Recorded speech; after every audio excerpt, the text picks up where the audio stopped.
the Great Temple of Seti I. Pilgrims came here believing that Abydos was the burial place of Osiris, the Egyptian god of the dead.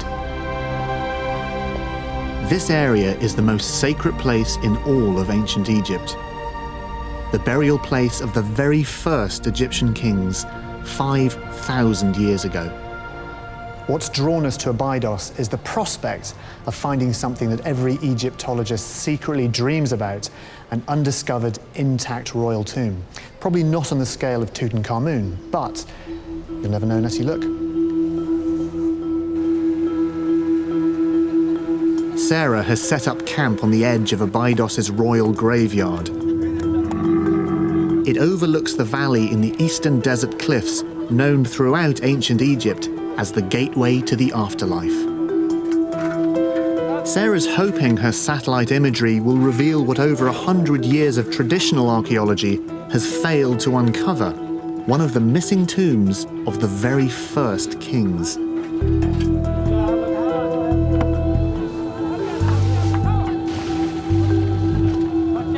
I'm meeting archaeologist Dr. Gunter Dreyer, who's been working here for 30 years. He wants to show me his current dig.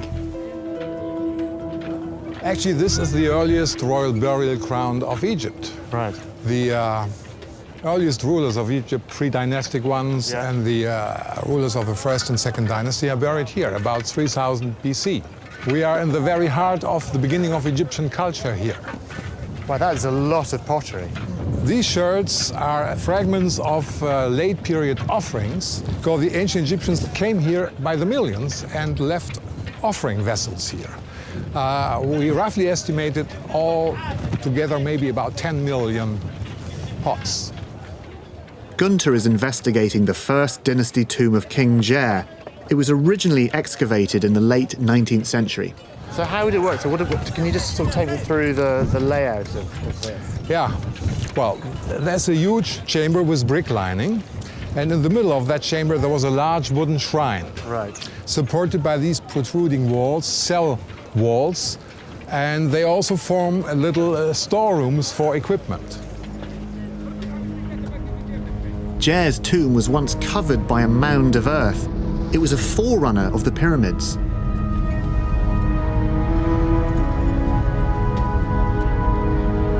The Great Pyramid is the only survivor of the 7 wonders of the ancient world. It was the final resting place of the pharaoh Khufu. Oh, this is a tight fit.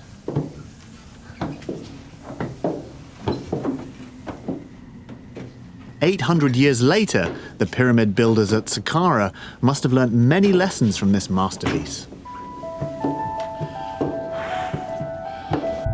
Constructed using 2 million blocks, the Great Pyramid weighs 5 million tons.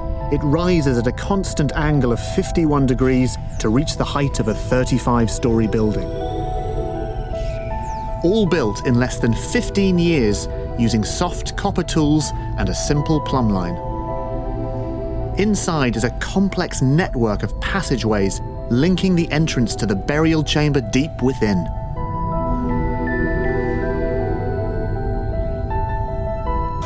God, look at this. Oh my goodness. Amazing. So where are we here? I mean, this is just extraordinary, this... The Grand Gallery. This is the Grand Gallery. The most fascinating structure on Earth. The function of the 8.5-meter high ceiling remains a mystery to this day. The pyramid is one of the most explored monuments in human history, but it kept a secret for 4,500 years. In the roof of the Grand Gallery is a passageway that until 170 years ago led nowhere. Only blasting with gunpowder revealed 5 more cramped chambers stacked one on top of the other. The topmost has a triangular ceiling designed to take the load of the thousands of tons of limestone above. Few people are allowed here these days.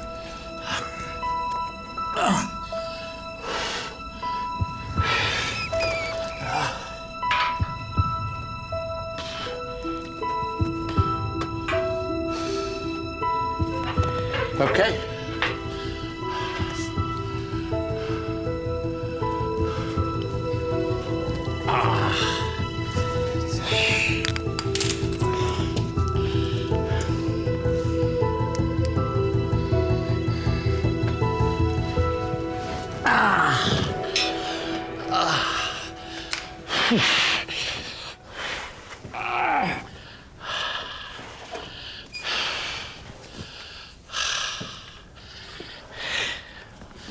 Are you here? Yep. Now I need to tell you some important things here.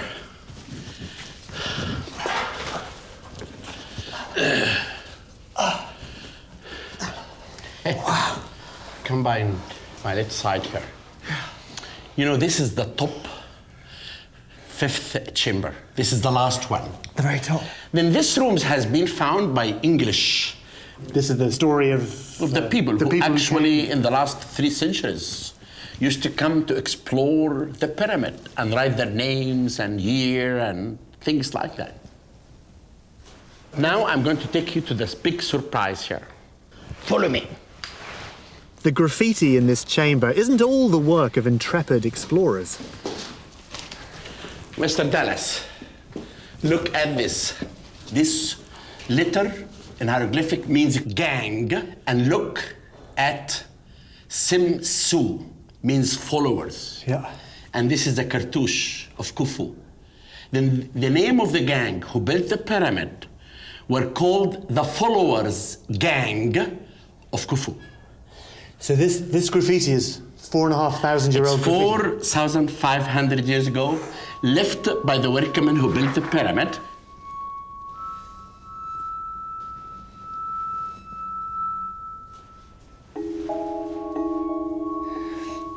I can't imagine another room on Earth that has such historical significance.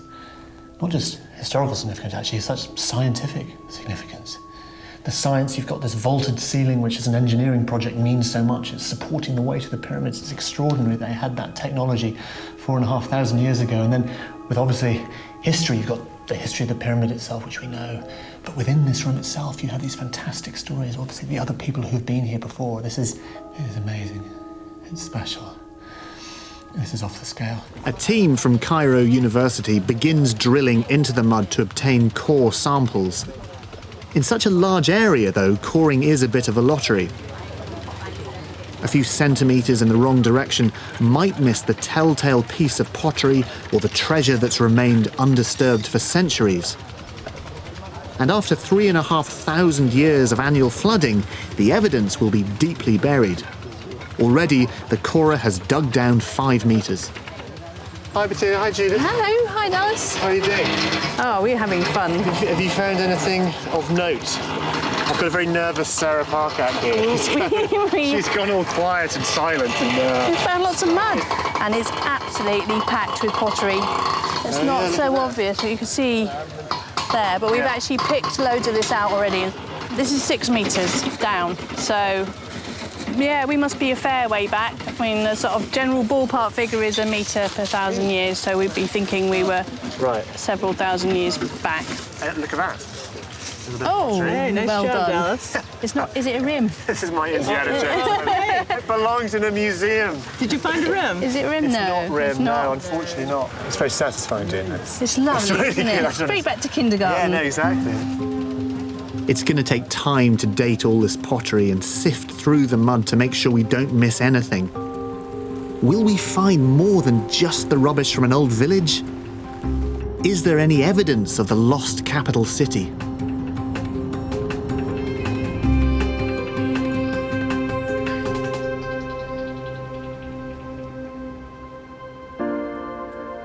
The following day, Sarah and I are back. Have they been able to find anything? They've certainly dug up a huge amount of pottery. It's from the right date, it's definitely Middle Kingdom, but it could still be from a small village. I mean, is there anything sort of, you know, in your boxes that sort of suggests this is a lost city rather than just any old settlement?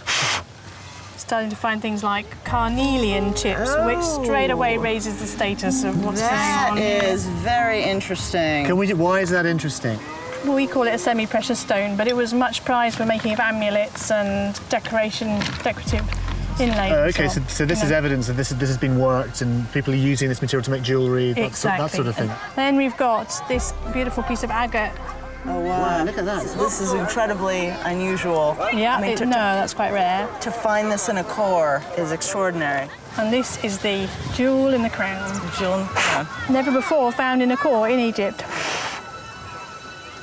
We've got a piece of amethyst for you. Oh my goodness. Wow. That is beautiful. Look So at that is pretty rare in Egypt altogether. I mean, even Oh in my jewellery, gosh. amethyst is quite rare. That's amazing. I mean, we're dealing with incredibly high status. These are high rollers. That's incredible. I mean, to find something like this in a core. Sorry. This is Egyptian bling. Yeah. Happy? Happiness? I have to admit, I wasn't expecting this. You get a core rich with pottery, and then to find amethyst and agate and worked carnelian in the same core. This is very exciting. You hit the jackpot. I feel like I've hit the jackpot. For a long time, Egyptologists have said, well, it's you know, the city is too far buried, we'll never get to it. And yet, to find something like this, we're on to something big here. Big. Wow, look at this. So is this the front door? Yeah, so now we're entering Yeah.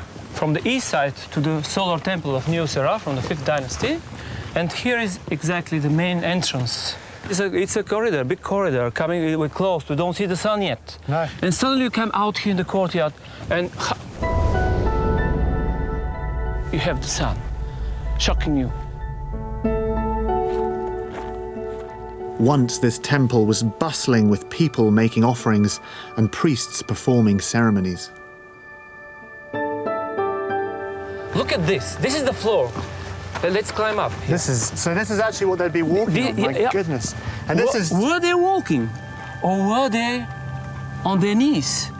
It is written in the walls just behind there and there. You have to be on your knees, in fact. It is exactly like the pilgrimage. That pilgrimage culminated in offerings for the sun god Ra, delivered to the central altar. This is the original from 4,500 years ago. Here we shall come with the main offering, and there we shall put it here. In the middle you see this round circle. This is Ra. This is Ra. The temple dedicated to Ra was a religious focus and an important source of wealth. The offerings were redistributed to the thousands of people who lived and worked here. I mean, bringing offering is paying taxes. Well, we are today, we pay all taxes, so that's how it works. What I've really understood is the fact that the sun is so central to the entire Egyptian worldview, and right here it's utterly manifest in such a simple form. Looking at that table, that offering table, you can see it, the sun right in the middle. It's the center of everything, it's the bringer of life, it's the creator.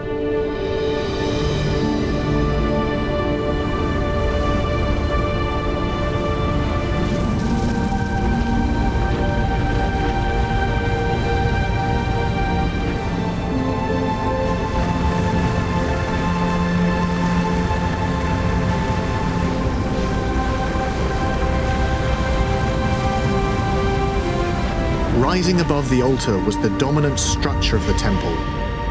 The obelisk, focusing attention on the sun's rays.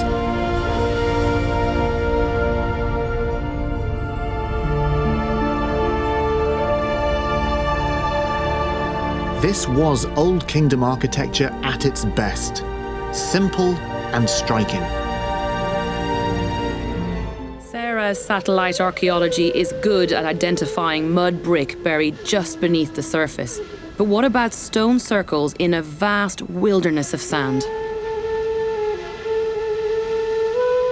SatNav will help narrow down the location, but then it's down to us to spot them.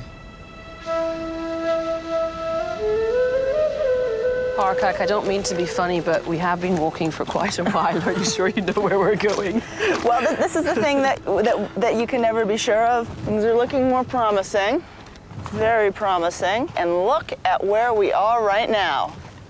Where might that be? Okay, look, you see these large circles? Sarah may be able to see something, but I'll need some convincing. from above, you really get a sense of the circles. From here, it's very difficult to make them all out, isn't it? But is there any other evidence that people once lived here? And look at this. Look here. Look here. Look. Look. Look. These are tools. These are or evidence of work tools. Look at this. Look at this piece. It's a beautiful piece. It takes an incredible craftsman to know the right angle, the right pressure, and they strike the stone, and you've got a perfect flake, or they work a stone down so you get perfect edges. The remains of prehistoric human activity are all around us. What's that, Sarah? Wow, it's ostrich eggshell. They would have used these ostrich eggshells as vessels for carrying water. You're kidding. No, and there's a bunch of it. Whoops, it's all over the place. Is this another piece here? Yeah. Everything suggests this desert wasteland was once a very fertile place.